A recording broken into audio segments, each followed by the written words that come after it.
Bienvenue dans cette petite vidéo sur mes 10 films hongkongais préférés. Alors pourquoi est-ce que je fais cette vidéo? En fait, j'ai eu un petit échange avec quelqu'un qui avait un certain nombre de critiques à exprimer sur la chaîne, sur ma démarche. Mais c'était, je précise quand même, des critiques constructives, hein. C'était pas une démolition, c'était pas un hater. Et je pense que certaines des critiques qui avaient été faites étaient plutôt légitimes. Après certaines sur lesquelles j'avais aussi mes propres orientations, mes propres choix et que j'ai argumenté. Et parmi les critiques qui étaient exprimées, il y avait le fait que mes interventions parfois manquaient un petit peu de passion. Et je me suis dit que ce serait l'occasion parfaite de le prendre au mot et de faire des vidéos sur mes films asiatiques préférés. Comme ça, je serai à même de montrer toute la passion que je peux avoir sur un certain nombre de films. Et donc voilà la première d'entre elles, mes 10 films hongkongais favoris. Comme c'était le cas pour les recommandations de films récents, je vais faire une vidéo par pays avec à chaque fois une série hongkongaise, une série japonaise, une série coréenne, une série chinoise, une série russe, et après je vais voir si je peux intégrer d'autres pays, d'autres nationalités. Et voilà, et donc comme ça, il y aura une 6-7 vidéos avec plein de passion partout. Et je pense que vous pourrez voir à quel point donc j'aime ces films, et j'espère que ce sera correctement retranscrit dans la vidéo, dans les émotions que je vais vous montrer durant ces vidéos.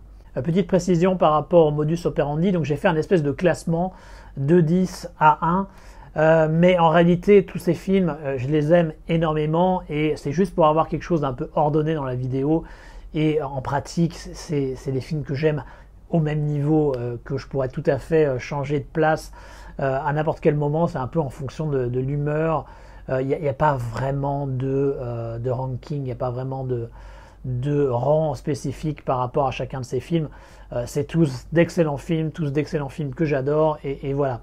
D'ailleurs, il y en a plein d'autres que j'aurais pu mettre, hein. Encore une fois, c'est une sélection qui a été faite un petit peu, pas à l'arrache, mais voilà, un petit peu sur le moment, avec une première sélection d'une vingtaine de films, et puis j'ai un peu dégagé pour avoir 10, et voilà, pour avoir un chiffre rond. Il faut encore une fois pas prendre ça trop au sérieux, il y en a bien d'autres évidemment que j'adore. Et évidemment aussi, puisque ce sont des films que j'adore, ça veut dire que ce ne sont pas forcément des films qui sont des petites perles méconnues. Bien au contraire, il s'agit pour la plupart de classiques connus et reconnus, parce que si c'est des classiques, c'est pas pour rien, hein, c'est que c'est vraiment d'excellents films. Et comme tout le monde, j'ai découvert un certain nombre d'entre eux par le cinéma, par des rétrospectives, par des sorties en France. J'ai pas eu forcément à aller le dénicher quelque part. Donc vous n'allez pas forcément apprendre grand chose en termes de nouveautés, en termes de films à découvrir. Comme j'ai dit, c'est une vidéo de la passion, et c'est ça que vous allez avoir, les fruits de la passion avant tout. Bon, maintenant que c'est dit, c'est parti, on commence avec mon numéro 10, et il s'agit de The Wild Wild Rose de Wong Ting Lam. Wong Ting Lam, pour ceux qui ne le savent pas, c'est le père de Wong Jing. Vous l'avez très probablement vu dans des films de Johnny To, c'est le monsieur un peu gros, qui apparaît régulièrement, en tout cas qui apparaissait régulièrement dans les films de Johnny To pour des petits caméos, des petits rôles réduits. Il était dans The Mission, il était dans tout un tas de productions de Johnny To, pour une bonne raison, puisque c'était en fait le mentor de Johnny To quand il était à la télévision dans les années 70-80.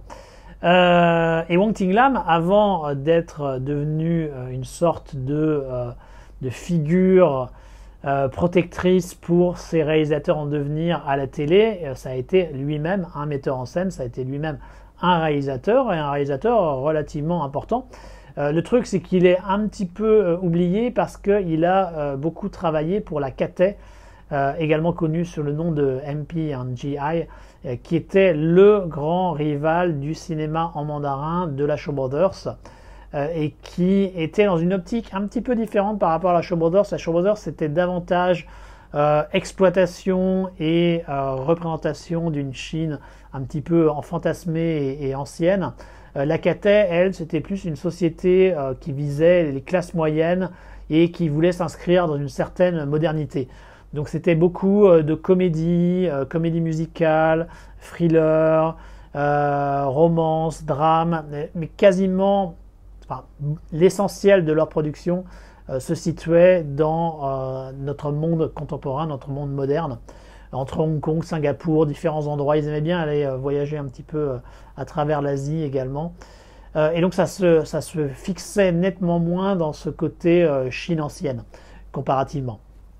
Et The Wild Wild Rose, donc il s'inscrit dans ce registre spécifique de la Cathay, puisque c'est une comédie musicale. C'est en fait une relecture moderne de Carmen. Carmen de Bizet, hein, le fameux opéra. Et donc là, Wong Ting Lam reprend le principe de Carmen et il l'adapte à Hong Kong des années 60, puisque c'est un film qui a été fait en 1960. Donc c'est à la fois comédie musicale et drame, et évidemment ça suit les grandes lignes de l'opéra de Bizet, et ça le fait avec un grand soin. On sent vraiment que Wong Ting Lam a mis beaucoup de considération, a vraiment travaillé très sérieusement sur le sujet de sa mise en scène, sur sa photographie, sur les cadres. Il y a vraiment un travail important qui a été fourni pour faire un film de qualité. Ça se sent, c'est vraiment une production de qualité. Mais ce qui est le plus réussi peut-être dans Wild Wild Rose, c'est la présence électrique de Grace Chang. Grace Chang qui, encore une fois, est un petit peu oubliée, elle aussi, comme son mentor, comme Wong Ting Lam, mais qui a été vraiment une grosse star du cinéma en mandarin des années 50-60, mais qui a fait l'essentiel de sa carrière à la Cathay. Et donc comme la Cathay est depuis un petit peu oubliée, elle aussi a un peu perdu de son standing, ou en tout cas a été un peu oubliée dans les mémoires des cinéphiles qui s'intéressent au cinéma de Hong Kong. Alors heureusement, tout comme il y avait eu une série de ressorties par Celestial au début des années 2000 de tous les titres de la Shaw Brothers, il y avait eu également une démarche similaire qui avait été faite par la concurrent qui avait obtenu les droits de la Cathay, enfin, qui sont toujours d'ailleurs le groupe Cathay de mémoire. Et donc ils avaient ressorti un certain nombre de leurs films les plus emblématiques, dont ce Wild Wild Rose, en DVD, VCD, donc il était disponible. Moi c'est comme ça que j'avais pu le voir. Et vraiment, je pense que c'est un des chefs-d'œuvre de la Cathay, un des chefs-d'œuvre du cinéma mandarin de l'époque, avec un noir et blanc absolument sublime, avec des numéros musicaux également particulièrement renversants, particulièrement notables, particulièrement mémorables. Mais comme je l'ai dit, vraiment l'attraction essentielle du film, donc c'est Grace Chang qui irradie l'écran. Elle est parfaite dans ce personnage un peu de veuve noire, de femme fatale, et dont le héros va évidemment tomber amoureux et va finalement tomber dans une déchéance noire, parce que c'est un drame, hein. Si vous connaissez Carmen, c'est pas une romance particulièrement joyeuse, et c'est tout à fait respecté dans ce Wild Wild Rose. Donc un drame vraiment puissant. C'est vraiment un film qui est infusé d'influences européennes et américaines. Européennes évidemment de par le choix de l'opéra de Carmen comme base scénaristique, mais également il y a une influence assez importante du cinéma, des films noirs américains des années 30, type Le Faucon Maltais, ce genre de film, et tout ça se combine parfaitement pour donner un des meilleurs films en mandarin des années 1960 et un des tout meilleurs films de la Cathay qui mérite clairement d'être redécouvert. Hein. Si vous avez l'opportunité, précipitez-vous dessus, c'est un très très bon film. En numéro 9, j'ai pas mal hésité, je vais même vous dire d'ailleurs ceux que j'hésitais sur cette série. J'avais des films très différents, j'avais Duel to the Death, j'avais Lune d'automne, Autumn Moon, et puis finalement j'ai décidé de partir sur Song of the Exile, le chant de l'exil de Hanoï, parce que Hanoï c'est quand même une réalisatrice majeure et qui n'a pas encore eu, j'ai envie de dire, la consécration critique qu'elle mérite, en tout cas en France. Évidemment à Hong Kong elle est adorée de la critique, donc ça il n'y a pas de problème, son statut est totalement établi ici. Mais en France, même s'il y a eu un certain nombre de sorties, même si elle a eu droit à, il me semble, une rétrospective également à la Cinémathèque française, si je ne pense pas me tromper. Donc il y a eu des articles, il y a eu des choses qui ont été faites sur Hanoï, mais ça reste encore un petit peu timide, je trouve. Le statut de grande réalisatrice majeure n'est pas encore totalement établi. En tout cas, c'est l'impression que j'en ai. Alors qu'elle a fait tout un tas de films absolument géniaux. Alors évidemment, comme tout réalisateur hongkongais, il y a des hauts et des bas dans sa filmographie. Hein, tout n'est pas parfait. Moi, je suis pas forcément un gros fan de Zodiac Killer, par exemple, pour en citer qu'un. Mais dans l'ensemble, c'est quand même beaucoup de très bons films. Et dans cette filmographie très riche, je trouve que Le Chant de l'Exil, donc Song of the Exile, est probablement son tout meilleur. Qu'est-ce que c'est Song of the Exile? En fait, c'est un récit semi-autobiographique pour Hanoï, puisqu'on y suit une étudiante en audiovisuel à Londres qui va revenir à Hong Kong afin d'assister au mariage de sa sœur. Et il se trouve que celle-ci a une relation difficile avec sa mère. Et la grande partie, la principale raison pour laquelle la relation est difficile, c'est que celle-ci est d'origine japonaise. Et il y a toujours eu une certaine barrière culturelle. Et elle va l'accompagner dans sa ville natale, donc au Japon, à Beppu. Beppu qui est une ville thermale, qui est très sympathique d'ailleurs si vous avez l'occasion d'y aller. C'est toujours la petite minute touristique que j'aime bien avoir dans mes vidéos. Et donc elle va aller avec elle là-bas et elle va apprendre en fait à découvrir davantage de son passé et ainsi reconnecter avec elle. Voilà, donc ça c'est le résumé très rapide de Song of the Exile. Et comme j'ai dit, c'est un récit semi-autobiographique puisque Hanoï avait également, je ne sais plus si c'était le père ou la mère, je crois que c'était la mère qui était japonaise et donc l'autre membre du couple était chinois. Donc évidemment c'est quelque chose qu'elle a certainement dû expérimenter, qu'elle a dû également connaître durant sa jeunesse. Et évidemment, cet aspect familial, cet aspect dramatique, il est particulièrement présent, il est particulièrement fort, il est particulièrement réaliste. En fait, on voit vraiment que c'est quelque chose qui a du vécu, qui sent l'authenticité et ça aide beaucoup à rentrer dans le récit et dans les personnages. Et évidemment, la morale de l'histoire, pour ainsi dire, c'est quand même quelque chose qui est très positif, puisque c'est la nécessité de connaître l'autre, d'essayer de passer les barrières culturelles. Il y a un certain nombre en partie ce qui explique la difficulté pour le personnage de Maggie Cheung, donc, puisque c'est Maggie Cheung qui incarne l'alter ego de Hanoï, c'est que que sa mère donc n'a jamais pu vraiment s'intégrer. Enfin, il y a un certain nombre d'obstacles culturels, linguistiques qui rendaient son intégration difficile. Il y avait la belle famille chinoise qui a mine de rien laissé un certain nombre de petites graines dans l'esprit des enfants et qui a contribué quelque part à la difficulté à communiquer avec leur mère. Et tout ça, donc c'est quand même des éléments qui sont particulièrement intéressants et qui sont encore toujours beaucoup d'actualité.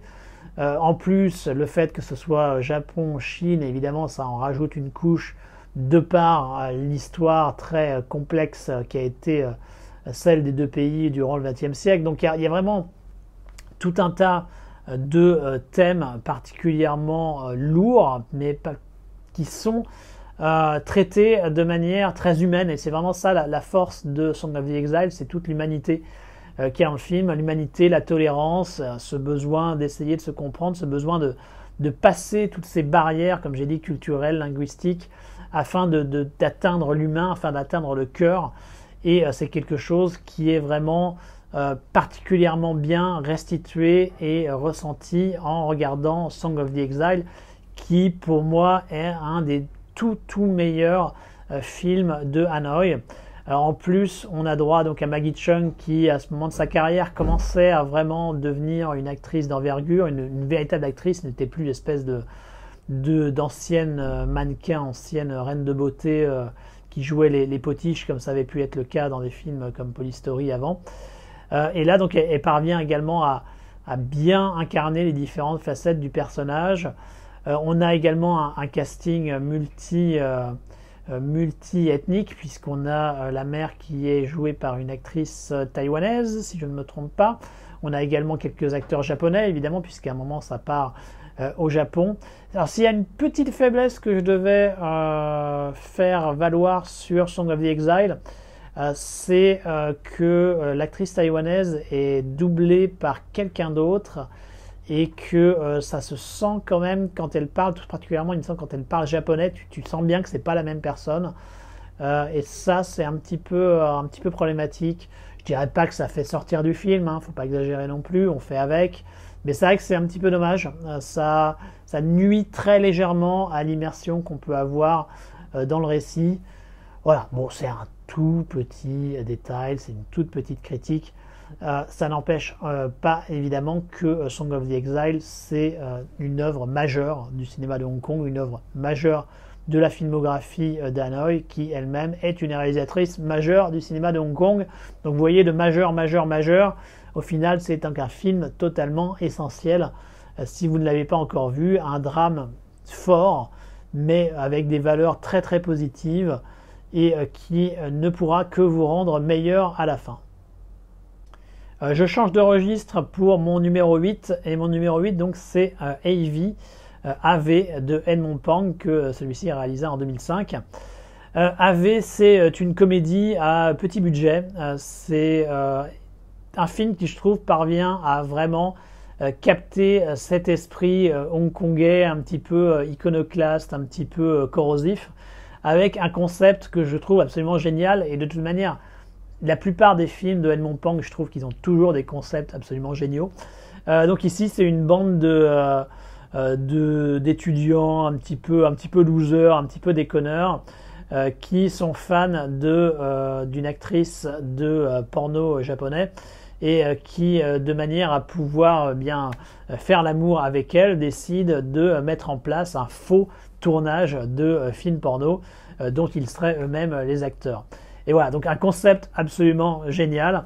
Et comme j'ai dit, Edmond Pang, c'est quelqu'un qui a vraiment une force, une capacité créative quand il s'agit de trouver des concepts totalement what the fuck, qui sont super. Alors parfois, il parvient pas forcément à les mener totalement jusqu'au bout. Là, je pense à Exodus, qui pareil a un super concept, mais que j'avais trouvé pas forcément totalement abouti dans l'exécution.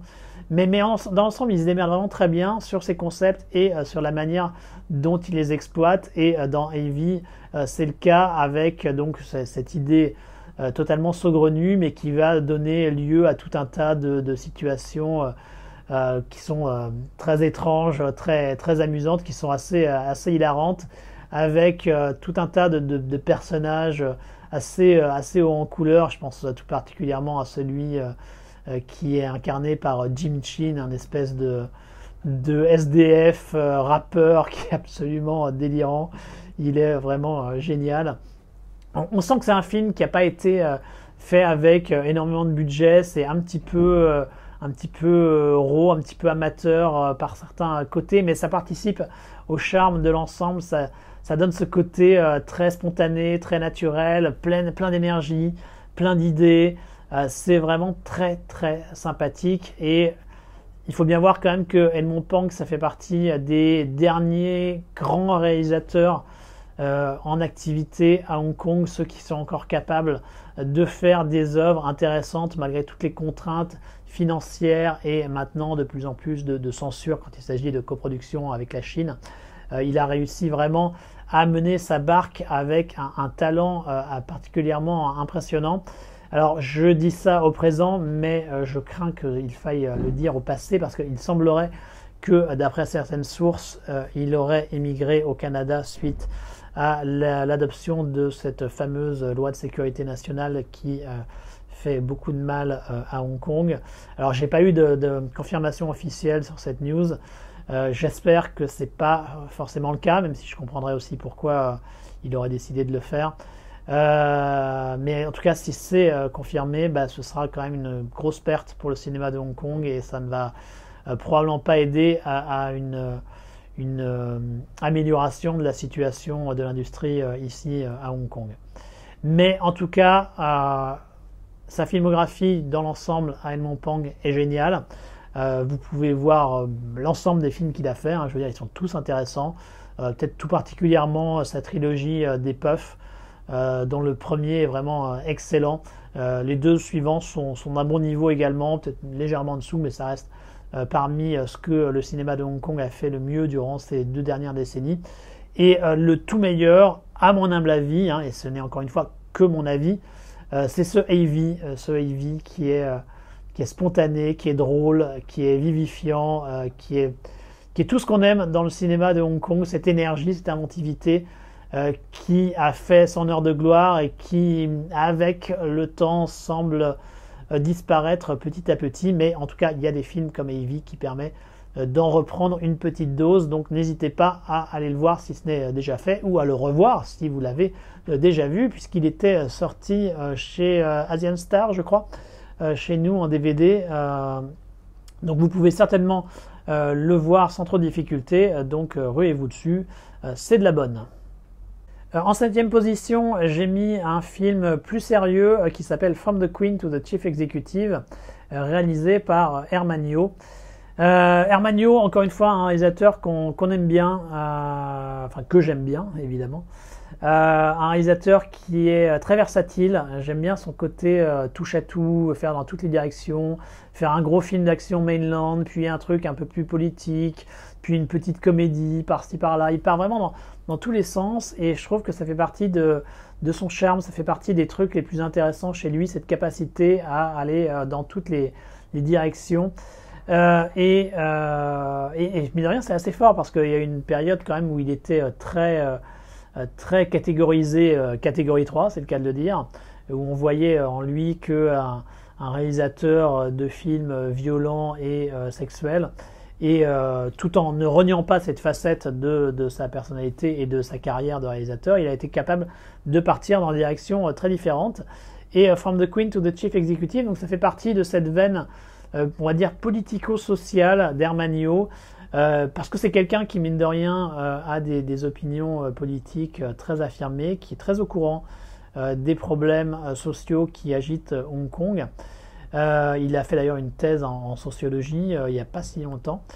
Et donc, il y a un certain nombre de films dans ce registre qu'il a fait qui sont très bien. Il y a aussi des films sur la prostitution qui sont excellents, comme True Woman for Sales, ou bien... je ne sais plus quel était le titre, c'est Whispers on Moons, voilà, ça me revient, avec la magnifique Athena Chu.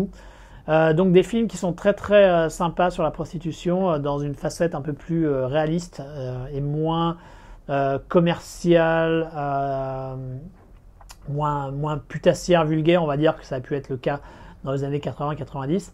Mais donc en tout cas, From the Queen to the Chief Executive, parce que là je digresse, c'est probablement son film le plus social, et donc ça traite d'un cas très particulier qui est un héritage du système judiciaire britannique. Ça correspond à des personnes qui ont été condamnées à une peine sans durée spécifiquement édictée par la juridiction, c'est-à-dire qu'ils sont au bon vouloir de la reine. C'est un système assez particulier qui a été du système juridique britannique, et Hong Kong ayant été une colonie britannique, il y avait ce système qui pouvait s'appliquer, et ça a été le cas sur un fait divers qui a pas mal marqué les mémoires. Alors j'ai un doute, encore une fois, dans les années 80-90, je ne suis plus sûr de moi là-dessus, mais qui était donc un meurtre qui a eu lieu à Braemar Hill, avec un groupe de jeunes hongkongais qui avaient assassiné un couple d'occidentaux, et ils avaient été condamnés, et l'un d'entre eux était mineur, et c'est pour ça que dans le cadre de ce système juridique britannique, celui-ci n'avait pas été de facto condamné puisqu'il était mineur. Il était donc dans une espèce de peine un petit peu particulière, qui était donc au bon vouloir de la reine. Et la question s'est logiquement posée à partir du moment où Hong Kong a changé de souveraineté et passé de colonie britannique à zone administrative spéciale chinoise. Mais qu'est-ce qu'il arrivait de cette peine, et qu'est-ce qu'il arrivait de cette personne? Et donc ça s'est basé, le film s'est basé sur le travail qui a été fait par Yi-Shan Yang, qui était une personne qui a travaillé sur ce cas et qui avait publié un livre et qui a été co-scénariste d'Hermanio sur ce cas. Donc il y a eu toute une action qui a été mise en place afin d'essayer de régler le cas de ce meurtrier qui a été parti pour rester en prison ad vitam aeternam en gros. Et donc on suit tout ce processus dans From the Queen to the Chief Executive, et ça pose plein de questions pertinentes et particulièrement intéressantes sur les questions de la peine. Qu'est-ce que c'est qu'une peine? Ça, c'est vraiment quelque chose qu'on ne se pose pas suffisamment comme question. À quel est l'intérêt de la peine? Ça pose des questions évidemment de souveraineté. Qu'est-ce que ça veut dire de passer d'un pays à un autre? Ça pose des questions sur la culpabilité également. Est-ce qu'il faut faire des actions en soi plutôt positives qui vont bénéficier à des gens qui sont des criminels, en tout cas qui ont commis des actes criminels à un certain moment de leur vie? Tout ce genre de choses se mettent en place. Qu'est-ce que c'est qu'être un activiste? Donc tous ces éléments qui sont vraiment des questions très fortes, très à propos, toujours à propos encore aujourd'hui. Et tout ça est fait de manière particulièrement fluide. C'est parfaitement organisé dans le film. On ne s'y ennuie pas. C'est pas quelque chose qui est lourd dans la démarche où on a l'impression d'avoir droit à une position morale, à un pensum social ou moral d'Hermanio. Non, non. Il pose des questions, il suit ses personnages, encore une fois des personnages tout comme dans Song of the Exile, très humains, avec différentes facettes. C'est pas des caricatures. Et donc ça fait que c'est passionnant à suivre, c'est intellectuellement très stimulant et également humainement très fort. On ressent des choses en regardant From the Queen to the Chief Executive. Ça touche au cœur sur bien des éléments. Donc ça touche au cœur, ça touche au cerveau. C'est fait avec soin, avec un budget qu'on devine évidemment assez limité, mais avec énormément de bonnes intentions, énormément de cœur, énormément de professionnalisme aussi de la part d'Hermanio. Et donc ça fait que From the Queen to the Chief Executive est un excellent film, un des tout meilleurs films du cinéma de Hong Kong, encore une fois à mon humble avis. Et je ne peux que vous inciter à le voir. Par contre, autant Heavy, c'était pas trop difficile à voir. From the Queen to the Chief Executive, c'était un petit peu plus dur à récupérer. Le film est assez reconnu, je pense qu'il y a eu pas mal de couverture critique à Hong Kong, mais c'est vrai qu'après, le temps a fait son effet et il est peut-être un poil oublié, et les éditions DVD et VCD qui existaient donc à Hong Kong sont peut-être pas forcément super faciles à récupérer aujourd'hui, mais ça en vaut l'effort. Faites-le. C'est un excellent film, un des tout meilleurs de son auteur, et de manière générale, la filmographie d'Hermanio, c'est une filmographie qui reste à suivre. C'est quelqu'un de très très attachant. Moi, j'avais eu l'occasion de le rencontrer plusieurs fois, Hermanio. J'en suis à 3 ou 4 interviews avec lui, je crois. Et c'est toujours un plaisir. Il est toujours très direct, très honnête. Et c'est quelqu'un de passionnant. Passionnant à rencontrer, passionnant à discuter avec, et dont les films sont passionnants à regarder. Donc, n'hésitez pas, encore une fois, de faire une vision de ce From the Queen to the Chief Executive. En numéro 6, je vais citer Chungking Express. Donc là, on est dans le total connu. C'est un film qui est évidemment internationalement apprécié. Les critiques l'adorent. La plupart des gens qui l'ont vu sont également plutôt amateurs. Enfin, il y a très peu de détracteurs de Chungking Express. Wong Kar-wai derrière la caméra. Wong Kar-wai qui est un des plus grands réalisateurs du cinéma de Hong Kong. Alors il a ses détracteurs aussi à Hong Kong, et même ailleurs. Enfin, parmi les fans de cinéma de Hong Kong, tout le monde n'est pas fan de Wong Kar-wai. Et moi-même, j'ai parfois quelques réserves sur certains de ses films, mais il n'a rien. Enfin, on ne peut pas quand même douter du fait que ce soit un réalisateur majeur qui est issu de la ville, qu'il a un talent certain en termes de mise en scène, en termes d'ambiance, en termes de direction d'acteurs, même si ça n'a pas l'air d'être facile à chaque fois pour eux. Donc c'est un réalisateur majeur, c'est toujours passionnant de voir ce qu'il va faire et quelle approche il va faire quand il prend différents sujets comme son biopic de Ip Man avec The Grandmaster. Et moi, j'apprécie tout particulièrement son début de carrière. C'est vraiment là où je sens le plus de naturel, parce que c'est vrai que dans sa deuxième partie de carrière, on va dire à partir de In the Mood for Love en gros, il y a peut-être une tendance à parfois se regarder un petit peu le nombril, ce qui peut être un petit peu agaçant chez certains réalisateurs. Bon, ça n'empêche que In the Mood for Love et The Grandmaster sont de superbes films. Hein. Moi, je les aime beaucoup. J'aurais pu tout à fait d'ailleurs les citer à la place de Chungking Express. Mais si on devait choisir, c'est vrai que je préfère m'orienter davantage vers sa première partie de carrière parce que je la trouve plus naturelle, plus spontanée. Et c'est tout particulièrement le cas de ce Chungking Express, dont la plus grande qualité, à mon humble avis, est de réussir à capter cette énergie qui est propre à Hong Kong. Moi, c'est quelque chose qui m'a beaucoup attiré dans le cinéma de Hong Kong et dans la ville, c'est l'énergie. Et c'est quelque chose qu'on retrouve vraiment restitué à la perfection dans Chungking Express.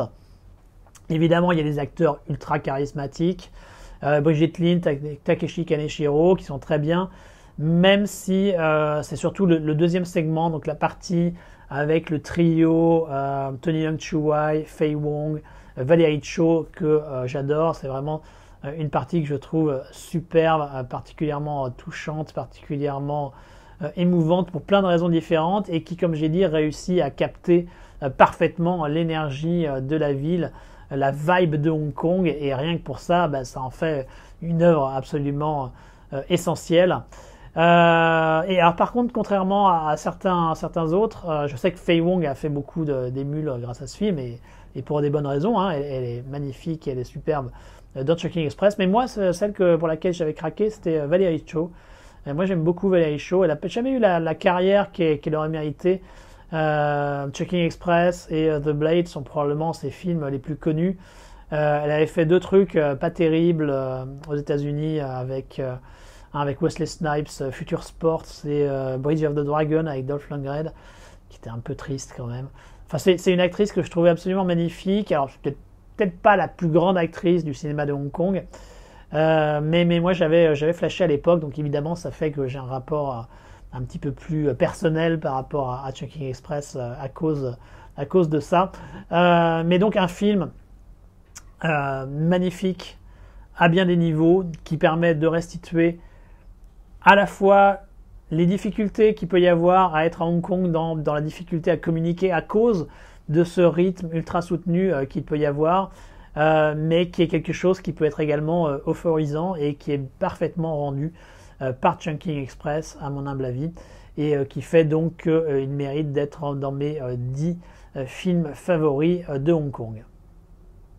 En cinquième position, j'ai mis un Stephen Chow en duo avec Lily Chi, et j'ai mis donc The God of Kokri. Alors, vu que je suis en plein d'une rétrospective Stephen Chow et que j'ai pas encore filmé la troisième partie où je vais parler de God of Kokri, ça va être un petit peu plus brouillon, ce sera peut-être un petit peu plus organisé dans la rétrospective Stephen Chow. Mais comme vous l'avez peut-être remarqué si vous avez vu les autres parties de la rétrospective consacrée à l'acteur comique, je suis un gros fan de Stephen Chow, j'adore Stephen Chow. Ses comédies les meilleures sont tellement drôles. C'est vraiment un must. Encore une fois, je ne comprends pas qu'il ne soit pas davantage reconnu pour son talent comique. Alors, il a été un peu, heureusement, grâce à Shaolin Soccer, mais malgré quelques autres sorties type From Beijing with Love, j'ai l'impression que ça n'a pas encore pris autant que ça devrait, et je ne comprends pas pourquoi, puisque je trouve que c'est un comique pour l'essentiel universel, puisque c'est très visuel, enfin c'est un côté très manga, et que en France, mine de rien, on a quand même été infusé maintenant au manga et aux animés japonais depuis 40 ans, et que donc on est tout à fait ouvert à ce type d'humour, et que Stephen Chow, donc ça devrait totalement marcher. Et God of Kokri, moi, ça fait partie de ceux que je préfère. Alors déjà, c'est peut-être parce que ça fait partie des premiers Stephen Chow que j'ai découvert en même temps que la sortie de Shaolin Soccer. Je pense que c'est pour beaucoup d'entre nous, fans de cinéma de Hong Kong, c'est durant cette période-là qu'on a découvert le cinéma de Stephen Chow, et donc j'avais découvert God of Kokri en même temps. et j'avais vraiment adoré. J'adore quand Stephen Chow joue les enculés. Je trouve qu'il est absolument délicieux dans toute la première partie du film, quand il joue ce tycoon culinaire qui n'a aucun scrupule, qui est une ordure finie. Je le trouve absolument délicieux. J'aime beaucoup Vincent Koch dans le rôle de son rival. C'est intéressant de voir un petit peu de variation par rapport à son duo avec Mantat qui est là un petit peu plus en retrait. Et je trouve que Vincent Koch s'en sort vraiment bien dans le rôle du rival. Tout le thème de la nourriture, je trouve, est très très bien exploité. Et là, je vais peut-être faire bondir certains, mais je trouve qu'il est mieux exploité dans God of Cookery que dans Le Festin chinois de Tsui Hark. Le Festin chinois de Tsui Hark, c'est une bonne comédie culinaire, c'est sympa. Mais je trouve qu'en termes de comédie, Stephen Chow, c'est un niveau au-dessus. Et en termes de cuisine, c'est également un niveau au-dessus, dans le sens où les plats me paraissent beaucoup plus appétissants. Tsui Hark est parti, lui, dans un truc très, très complexe, très haute cuisine. Et j'aime bien le fait que Stephen Chow, lui, reste un peu plus terre à terre, avec ce côté, on va se ressourcer à Mongkok. Et c'est aussi un élément qui est très intéressant et que j'aime beaucoup dans le cinéma de Stephen Chow durant cette période, et quand il est à son meilleur, c'est sa capacité à mener les ruptures de ton, avec une partie à la fois comique, mais aussi une partie sentimentale, une histoire d'amour que je trouve vraiment touchante. Ça paraît surprenant de parvenir à faire quelque chose comme ça. C'est également le cas dans Shaolin Soccer, hein, la romance avec Vicki Zhao est du même tonneau, mais il l'a fait avant dans God of Cookery. God of Cookery qui est par certains côtés, en tout cas par certains aspects, un petit peu le prototype de Shaolin Soccer, dans cette capacité justement à manier à la fois comédie, absurde, non-sensique, qui va très très loin, mais également être capable de ménager des pauses sentimentales et qui marchent, qui parlent au cœur. Et c'est vraiment un talent que je pense très peu de personnes ont, qui est un talent énorme, qui est vraiment quelque chose qui, je pense, devrait être davantage reconnu. Il faut être vraiment très très doué pour parvenir à maîtriser des émotions aussi différentes. Et il y arrive à la perfection dans God of Cookery. Il parvient à capter l'esprit de Hong Kong durant toute cette période du film, cette seconde partie où il est en pleine décadence à Mongkok. Et il y a également tout le duel final, donc contre Vincent Koch évidemment, et avec Nancy Sit en tant que jury. Nancy Sit qui était une des stars du cinéma cantonais des années 1960, au même titre que Connie Chan et Joséphine Siao. Et là, elle est absolument déchaînée en tant que jury du duel entre Stephen Chow et Vincent Koch dans le final de God of Cookery, et c'est absolument incroyable à voir. Enfin, tout ce qu'elle fait, c'est génial, elle est au top, et c'est un plaisir de tous les instants. Vraiment, God of Cookery, gros coup de cœur de ma part. Pour moi, comme je l'ai dit, le tout meilleur Stephen Chow. Alors, encore une fois, c'est discutable parce qu'il a fait tellement d'excellents films. En tout cas, celui qui, moi, me tient le plus à cœur. Et donc là, voilà, je l'ai mis en 5e position. En réalité, il pourrait être en première position, hein. Vraiment, c'est un film que j'adore. C'est un must-see. Si vous n'avez pas encore vu ce film de Stephen Chow, précipitez-vous. C'est un excellent film. En 4e position, j'ai mis les 18 armes légendaires du Kung Fu, Legendary Weapon of China, réalisé donc par Lau Kar-leung en 1982, si je ne m'abuse. Alors évidemment, il fallait que je mette un film de Lau Kar-leung, parce que Lau Kar-leung, c'est le plus grand réalisateur de films de Kung Fu. J'allais dire de Hong Kong, mais en fait du monde entier, hein, disons-le. C'est le plus grand. C'est celui qui a fait les meilleurs films sur le sujet de l'apprentissage du Kung Fu. Qu'est-ce que ça représente, le Kung Fu? Et qui a été vraiment un génie dans ce domaine durant une période qu'on pourrait dire de 1977 à 1984. Donc une période quand même de 7 ans où il a enchaîné les grands films de Kung Fu. Parce que là, j'ai choisi celui-ci, mais en réalité, je pourrais en citer quasiment 10 autres. Hein. Je pourrais citer High Diagram Pole Fighter, je pourrais citer Shaolin contre Ninja, je pourrais citer La Menthe religieuse, je pourrais citer Martial Club, My Young Auntie, enfin je veux dire, tous ces films sont des joyaux. Si vous êtes un amateur de films de kung-fu, évidemment, vous ne pouvez pas faire l'impasse sur Lau Kar-leung. C'est le maître absolu du genre. Il y a eu évidemment d'autres très grands réalisateurs en termes de films de kung-fu, hein, Sammo Hung, Yuen Woo-ping, tout ça. Jackie Chan, on les connaît, il n'y a pas de problème. C'est évidemment également des très grands réalisateurs dans ce domaine. Mais le boss ultime, le boss de fin de niveau, c'est Lau Kar-leung. Je pense que ça ne mérite pas débat. C'est lui vraiment le grand maître du genre. Et alors pourquoi est-ce que j'ai choisi les 18 armes légendaires du Kung Fu? Ben parce que j'aime beaucoup le contexte dans lequel le film se passe, qui est la fin du 19e siècle, début du 20e siècle. Durant cette période de la révolte des boxeurs, c'est une période historique moi qui m'intéresse beaucoup. Je suis très intéressé par les développements de la Chine et de ses interactions avec les puissances coloniales occidentales durant cette période. Et ce que je trouve intéressant, donc, c'est le fait que Lau Kar-leung donc dénonce le côté très superstition qui était lié avec les arts martiaux en Chine durant cette époque et le ridiculise et est capable d'en tirer quelque chose de positif, d'en tirer dans quelque chose d'intéressant. Et puis évidemment avec toute sa troupe qui était la sienne à cette époque. On a Fu Sheng, on a Siu Ho, on a Karawai, on a son frère Lau Kar-wing. Et l'autre raison qui fait évidemment que ce film est dans le top pour moi des tout meilleurs films de Lau Kar-leung, c'est le duel final entre Lau Kar-leung et Lau Kar-wing. Évidemment, j'adore tous les élèves qu'a eu Lau Kar-leung, j'adore Lau Kar-fai, Gordon Liu, son frère adoptif. Tout ça, c'est d'excellents acteurs d'arts martiaux, ils sont super, mais j'adore tout particulièrement quand c'est Lau Kar-leung lui-même qui se met en scène, qui apparaît et qui fait du Hung Kun, donc son art martial, l'art martial qu'il a appris de son père Lau Chan, l'art martial de Wong Fei-hung. Et je trouve qu'à chaque fois que lui-même le pratique à l'écran, il y a quelque chose qui se passe. Il y a vraiment une étincelle, il capte la lumière, il capte l'écran, et chaque mouvement qu'il fait, il y a une telle maîtrise dans chaque geste qui se cumule en plus à cette maîtrise de la mise en scène, parce que c'est pas juste un grand maître de kung-fu, c'est également un grand metteur en scène, et ça donne quelque chose qui est en état de grâce, quoi. C'est absolument incroyable à chaque fois que je vois les séquences où il apparaît et où il fait du kung-fu. C'est je ne sais pas comment décrire. On est à un niveau de maîtrise qui dépasse l'entendement. Et dans les 18 armes légendaires du kung-fu, ce qui est génial, c'est que il est opposé à son frère Lau Kar-wing, qui est quasiment aussi bon que lui dans ce domaine.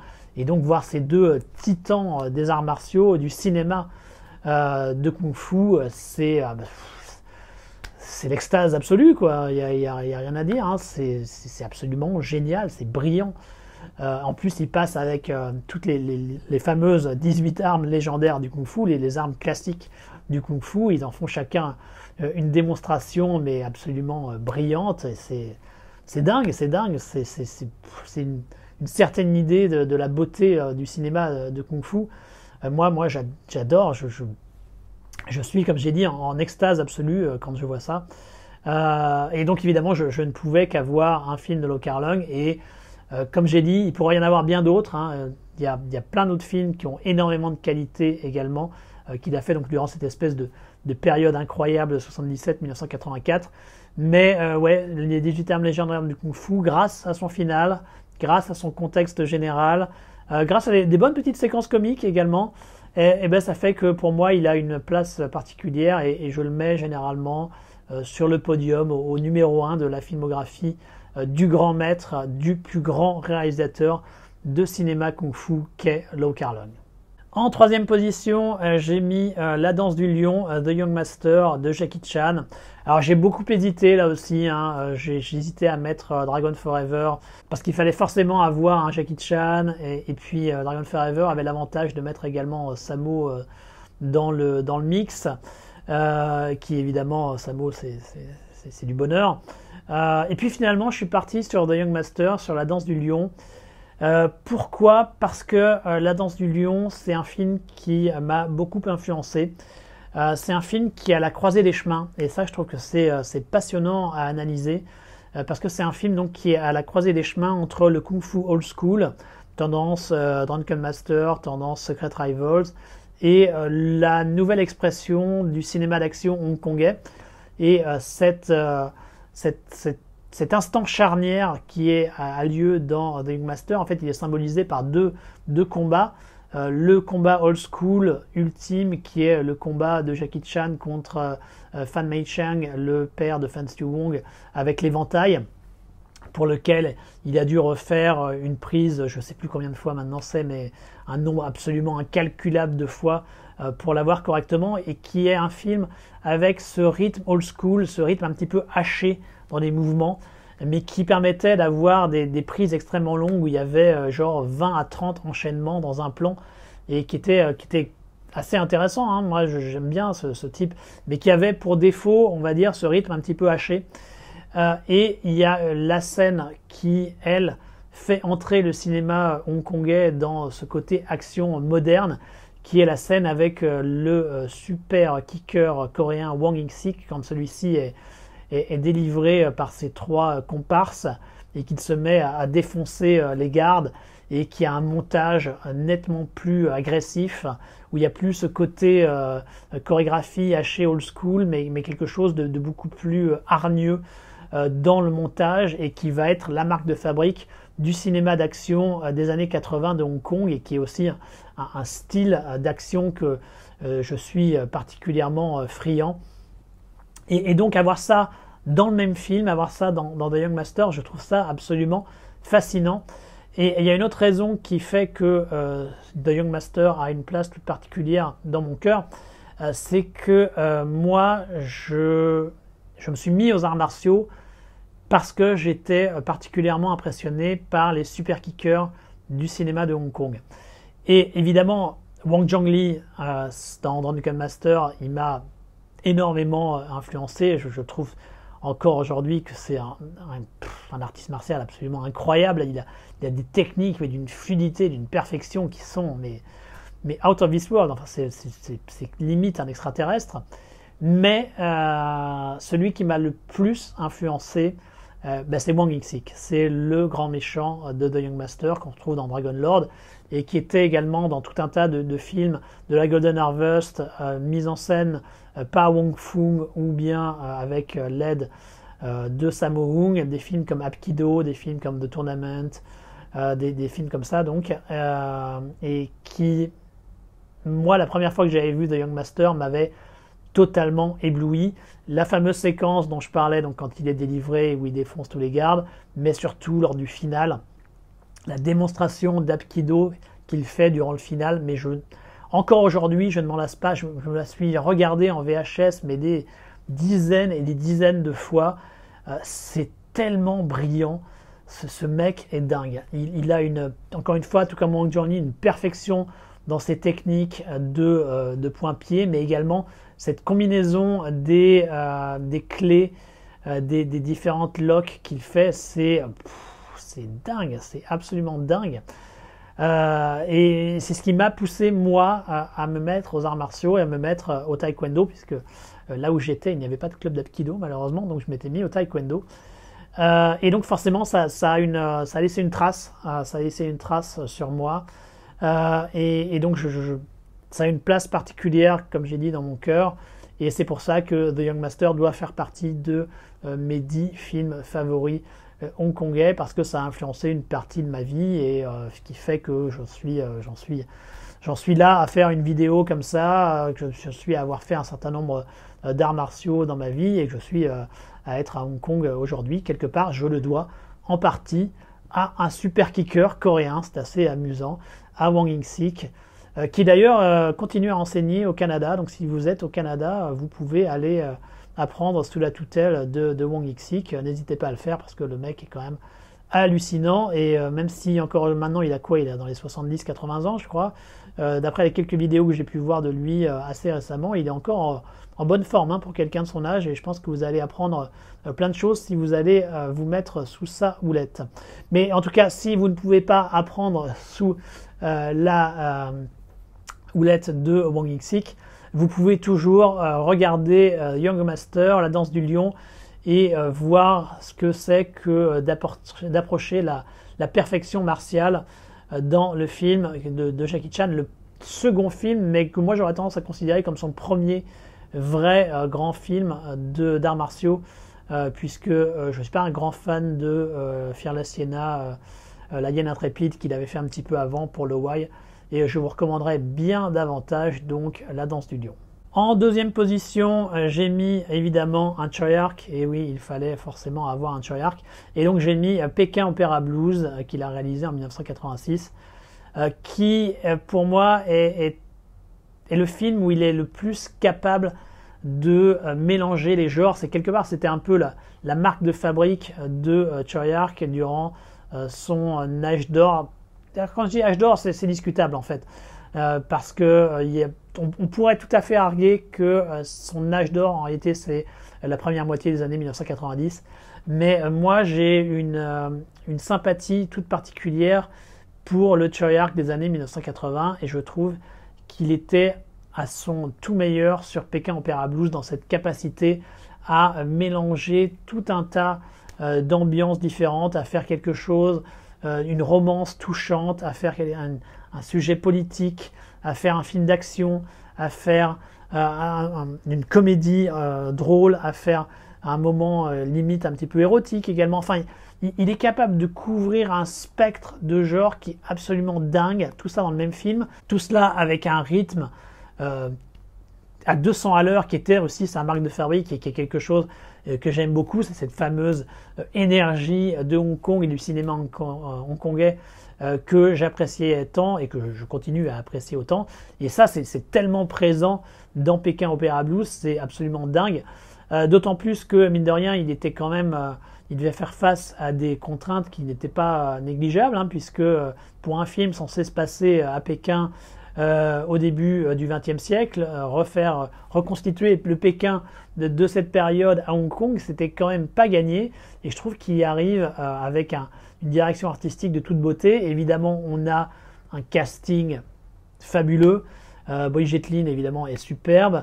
Sherry Chung, magnifique également. Et Sally Ye, qui pour moi représente vraiment l'actrice Choiark Film Workshop des années 80, de cette fameuse période des années 80 qui est très chère à mon cœur. Et également les autres, enfin on a qui d'autre? On a Mark Cheng, on a Lo Xiuming, enfin on a Wuma, on a un casting génial, une ambiance superbe, le moment où les trois jeunes filles sont sous la neige et il y a la musique de James Wong qui se met à se lancer, le thème de James Wong, c'est encore une fois un état de grâce absolument fabuleux. C'est ce que le cinéma de Hong Kong pouvait faire de meilleur durant cette période et qui a été égalé, on va dire, peut-être par certains autres réalisateurs par-ci par-là, ne serait-ce que, comme j'ai dit, par Lo Kar-leung dans certains de ses films de kung-fu, par Wong Kar-wai dans des films comme In the Mood for Love ou Chungking Express, mais c'est quand même,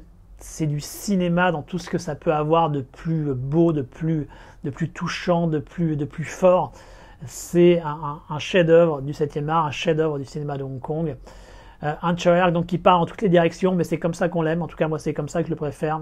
Même si il a été capable parfois de se concentrer et faire des films magnifiques, comme dans The Lovers, par exemple. Moi, j'aime bien quand il part en toutes les directions.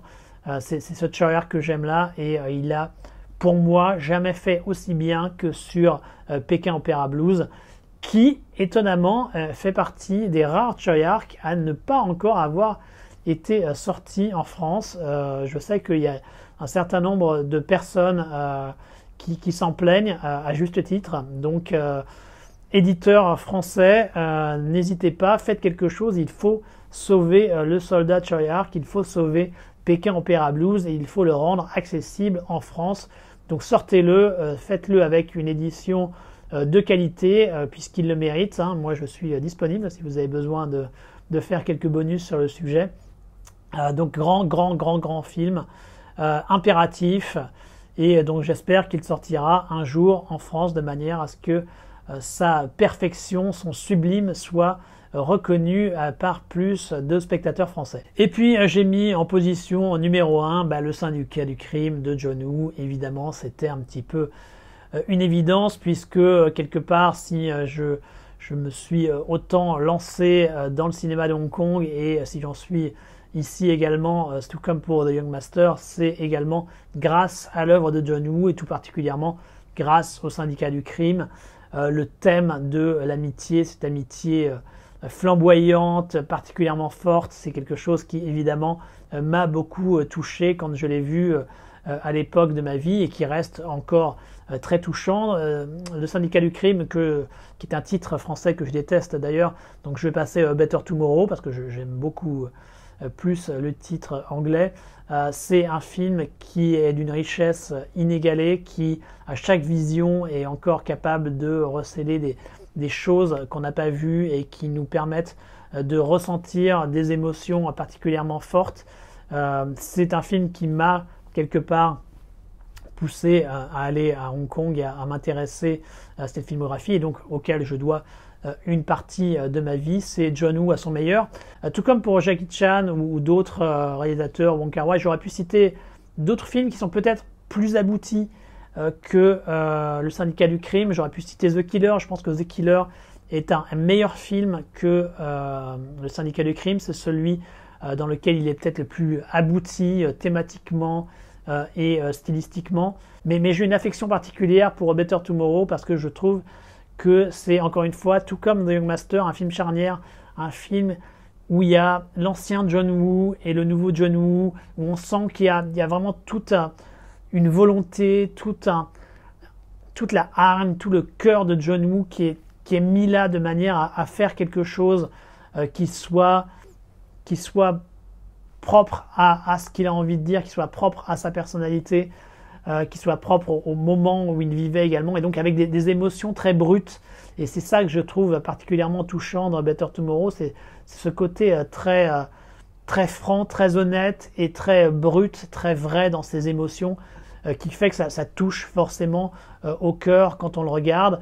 Et il y a ce moment aussi de transition où on voit l'ancien John Woo, on voit qu'il est en train de créer quelque chose avec la fameuse séquence du restaurant taïwanais où ça y est, il y a le style John Woo qui est en train de se mettre en place, mais il y a quelques autres moments d'action où il est encore sur un style un petit peu plus ancien.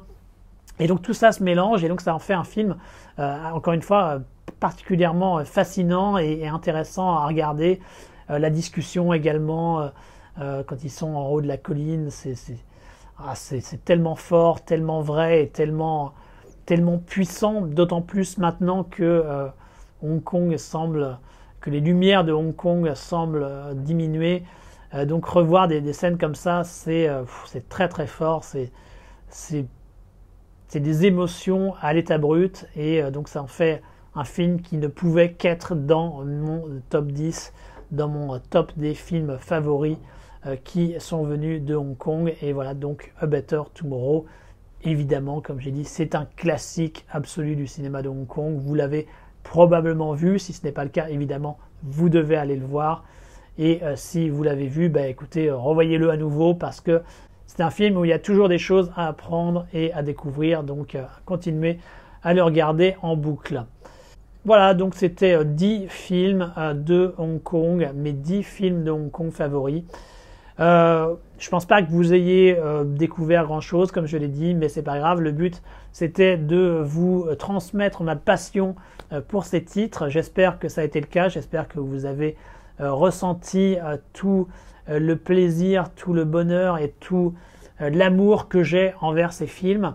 Je vous retrouverai donc très bientôt sur d'autres vidéos, où je vais continuer avec ces 10 films favoris avec les autres nationalités et puis les autres vidéos qui sont régulièrement à alimenter la chaîne et j'espère que vous trouverez encore une fois beaucoup de plaisir à les regarder. À très bientôt.